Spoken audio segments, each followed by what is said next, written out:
सुप्रभात बच्चों, आज मैं आपके समक्ष आपकी पुस्तक क्षितिज का पाठ नंबर 12 और 13 का बुक वर्क अभ्यास कार्य लेकर आपके समक्ष हूँ। बच्चे, हमारे क्षितिज के और कृतिका के लगभग सभी पाठ हो चुके हैं और हमारी डाउट क्लियरिंग सेशन में दोहराई शुरू हो चुकी है।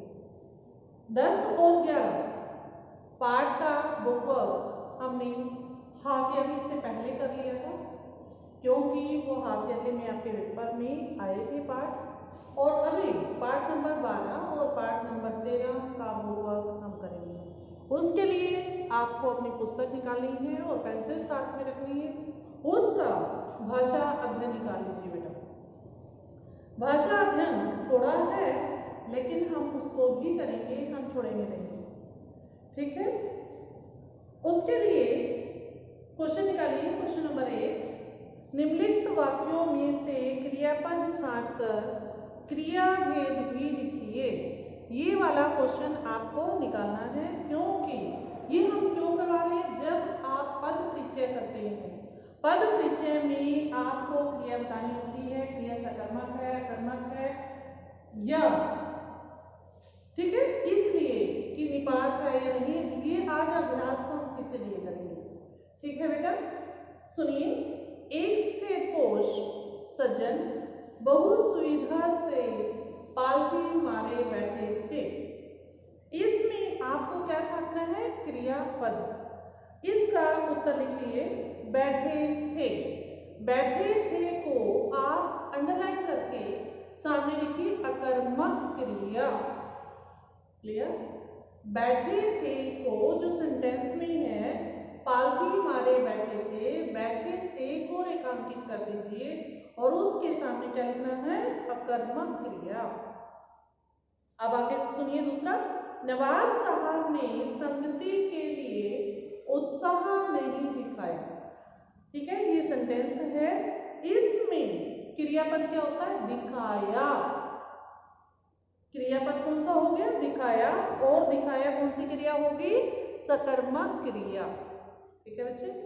सेकंड वाक्य हो गया, दिखाया को आपने रेखांकित करना है और उसके सामने क्रिया कौन सी लिखनी है, सकर्मक क्रिया। आगे देखिए। ठाले बैठे कल्पना करते रहने की पुरानी आदत है। इसमें बैठे, ठाली बैठे है जो, इसमें बैठे को रेखांकित कर दीजिए और कौन सी क्रिया हो जाएगी, अकर्मक क्रिया। अंडरलाइन करके किसको करना है, बैठे, और सामने क्या लिखोगे, अकर्मक क्रिया। अगला सेंटेंस देखिए बच्चे। अकेले सफर का वक्त काटने के लिए ही खीरे खरीदे होंगे। अकेले सफर का वक्त काटने के लिए ही खीरे खरीदे होंगे। इसमें आपको क्या करना है, फोर्थ पे है ना, काटना। काटना को रेखांकित कीजिए और उसके सामने लिखिए सकर्मक क्रिया। खरीदे होंगे सकर्मक क्रिया, काटना और खरीदे होंगे, दो को आपको रेखांकित करना है और दोनों के आगे क्या लिखना है, सकर्मक क्रिया। आगे देखिए अगला सेंटेंस, पांचवा। अकेले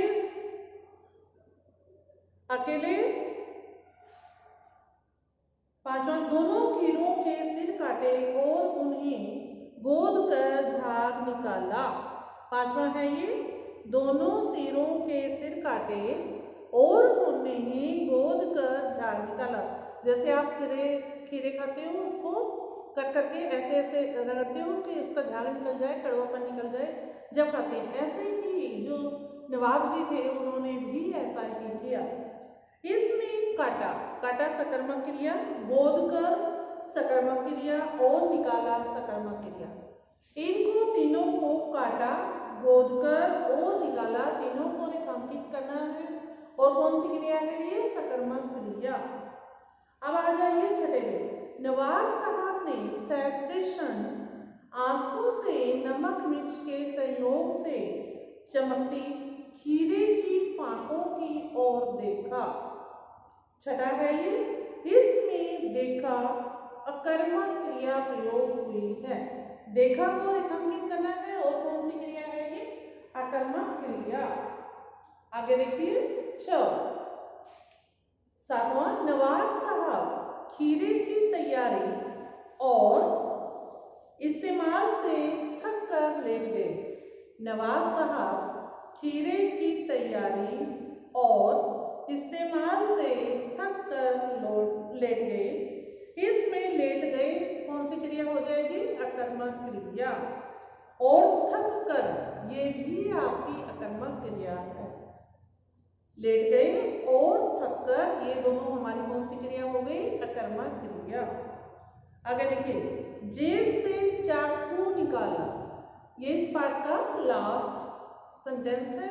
जेब से चाकू निकाला, इसमें क्या छांटना था हमें, क्रिया पदबंध छांटने हैं। निकाला को रेखांकित कीजिए और कौन सी क्रिया है ये, सकर्मक। इस पाठ में छात्रों, पाठ नंबर 12 में सिर्फ यही एक बुक वर्क था जो हमने किया। अब हम बुक वर्क करेंगे चैप्टर नंबर 13, मानवीय करुणा की दिव्य चमक। इसमें क्वेश्चन नंबर 12 आपको निकालना है, निम्नलिखित वाक्यों में समुच्चय बोधक छांटकर अलग करनी है। इसमें समुच्चय बोधक छांटने हैं और उनको बुक में जो सेंटेंस दिए गए हैं भाषा अध्ययन में, उसमें या तो सर्कल कर लो या उसको रेखांकित कर लो, ताकि आपको पता चल जाए कि ये समुच्चय बोधक होते हैं। समुच्चय बोधक वैसे बच्चों कौन से होते हैं, आपको पता ही है। समुच्चय बोधक वो होते हैं जो दो सेंटेंस को, दो वाक्यों को, दो पदों को जोड़ने का काम करते हैं, वो समुच्चय बोधक कहलाते हैं। अब देखिए सेंटेंस पहला, तब भी जब वह इलाहाबाद में थे और तब भी जब वह दिल्ली आते थे। इसमें समुच्चय बोधक क्या है, दो वाक्यों को किसने जोड़ा है, और इस और को आपको क्या बोला गया है, उन्होंने निम्नलिखित वाक्यों में से समुच्चय बोधक छांटकर लिखना है। आपको छांटकर साइड में लिख देना है। छांटना मीन्स ढूंढ कर इस सेंटेंस से, ठीक है। आगे चलिए, तभी दूसरा वाक्य देखिए, माँ ने बचपन में ही घोषित कर दिया था कि लड़का हाथ से गया। माँ ने बचपन में क्या घोषित किया था कि, इसको किसने जोड़ा, की ने, तो ये क्या हो गया, समुच्चय बोधक की। अगला सेंटेंस देखिए, वे रिश्ता बनाते थे तो तोड़ते नहीं थे। इन दो सेंटेंस को किसने जोड़ दिया, तो ने, तो इसमें समुच्चय बोधक कौन सा हुआ, तो। अगला, उनके मुख से सांत्वना के जादू भरे दो शब्द सुनना एक ऐसी रोशनी से भर देता था जो किसी गहरी तपस्या से जन्मती है। जन्मती मीन्स जन्म लेती है, उत्पन्न होती है। तो इसमें दो वाक्यों को जोड़ने का काम कौन से शब्द ने किया, जो। इसमें समुच्चय बोधक क्या हो गया, जो जोड़ने का काम करता है सेंटेंस को, वो समुच्चय बोधक कहलाता है। तो इसमें समुच्चय बोधक क्या हुआ इस वाक्य में, तो। जो अगला लास्ट, पिता और भाइयों के लिए बहुत लगाव मन में नहीं था, लेकिन वो समृद्धि में अक्सर डूब जाते। समृद्धि क्या होता है, यादों में। इस जो दो वाक्य थे इनको किसने जोड़ा, लेकिन। तो ये हमारा लेकिन क्या हुआ, समुच्चय बोधक हुआ। छात्रों, अब हमारे जितने भी पार्ट हमारे पेपर में आने थे, फाइनल चैप्टर नंबर 10, 11 का हमने बुक वर्क पहले किया था। चैप्टर नंबर 12 एंड 13 वो हमने बुक वर्क आज ही किया। पार्ट नंबर 12 में सिर्फ क्रिया को छांटना था और क्रिया पदबंध को छांटना था और क्रिया लिखने की कौन सी है। चैप्टर नंबर 13 में समुच्चय बोधक क्या होते हैं वो था, और वाक्यों में से समुच्चय बोधक छांटने आने चाहिए आपको, जो हमने किए।